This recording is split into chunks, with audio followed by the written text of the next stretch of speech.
Okay, gardening fans, this is the second ever remote. I'm back at my parents' place, and actually let me back out a little bit here so you can see what we're dealing with. This is the front yard at my parents' place. There were two plants that I planted a couple of months ago. One of them died. There's the other one. The problem, it turns out, that we're having here is that we've got roots, such as this really big root that runs across there. And the chore for me now is going to be really tricky to figure out how to extract the root from around this particular riser for this sprinkler head. I have no idea what I'm going to do. I think I'm just going to have to start removing bits and pieces of this until I get closer and closer to that, and hopefully it'll free up. But that's the challenge. And once we get enough of these roots out, then we'll get back to trying to planting. But that's been the real... My poor dad's been at it for a couple of days, literally, just digging and digging and digging and pulling out roots. So that's it for now. We'll update you in a little bit. Okay, folks, I only had to work on this for about 10 minutes before I finally realized that the 6-inch general purpose blade just wasn't going to cut it. That's my parents coming back. So I switched to the 9-inch demolition blade. We'll see what that does. Alright folks, well, it's Friday evening. I was going to do this all in stereo and give you a bunch of updates, but as you can see, I didn't get too much further, because shortly after my last update I was in there with the Sawzall trying to cut and got attacked by a bee, a bee or a wasp or something. It turns out we've got a hive living in the chimney, so we've had the bee man out and he took care of things, but basically we can't vibrate things too much because the bees don't like that. They should all be basically dead. Sorry for those of you that would have wanted us to save them, but it turned into major destruction to try and save them. So that's it. They're pretty much dead, but there might be a few stragglers. We've been advised not to try and vibrate anything for a couple of days, so I'll be back next week to pick this up. Meanwhile, we did get some plumbing and other things taken care of. Anyway, that's it for now. Okay, sorry, one more thing. Just to sort of give you guys an idea. This is a root that my dad pulled out, just to give you an idea of how big this root system is that we're trying to pull out, because it's getting too close to the house and creating various problems, including wrapping itself around the sprinkler system.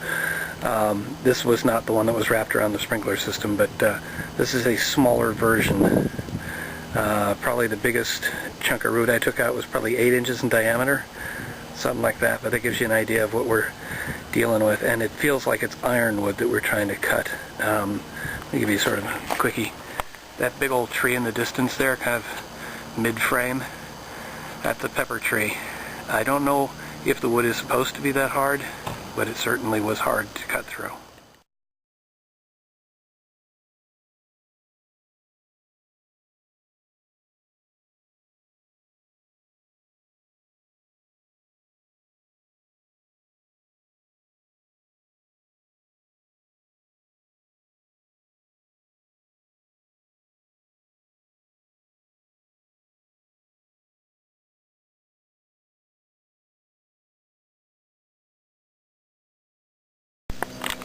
Alright, so the bees are gone, mostly. This is part 2 of my second remote, if I decide to put all this together. And this is the front planting bed project, which we're going to put these boards in as separations. I got one cut and mostly in. The other one is cut, but I got to get it in. Lots and lots of digging just to make sure the soil is loose so the plants will take. And let's see if I back up. Well, hang on a second. This is the pepper tree I showed you before, now a little bit leaner. And this is just a fraction of the pile of stuff we cut out of that tree. We got a couple of garbage cans over there filled. A neighbor volunteered a can, that's filled. Another green can over there, actually the black can right now is filled with honeycombs. So that's where we are.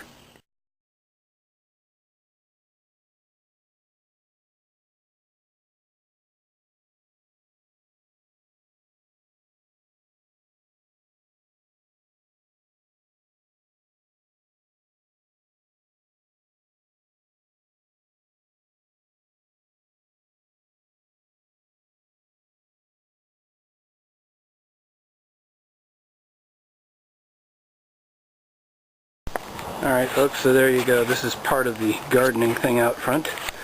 Some success to the remote, I guess, is putting this border in. And it runs across that way too. I don't know if you can see it so well since the sun's right on the border right now. Let me back out a bit. And so hopefully you can kind of see. And that board in the middle is a 2x6. That's what's actually buried in there.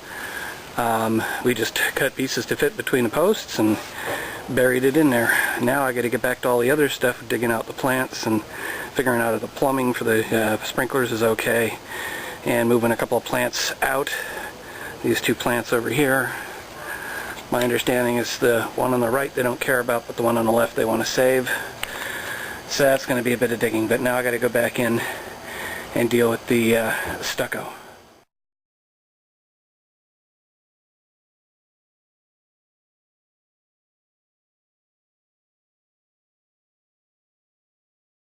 Alright folks, the worst of it for that patch is over.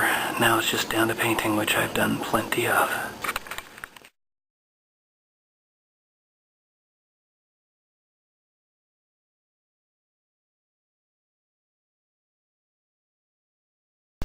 So here we go folks, it's now another Friday, but while I was gone, Dad managed to finish up the project, except for one little thing. I'm going to sort of give you an idea what this all looks like. There's one side, so I guess he's looking for sort of a hedge, and then we've got the one other plant on the other side. And there is one sprinkler head down there where the hose is turning. And there's another sprinkler head over here right in the corner that was actually buried. So the only thing that really remains is we're going to replace these sprinkler heads with something a little bit better, and that'll be pretty much it for the whole planting bed.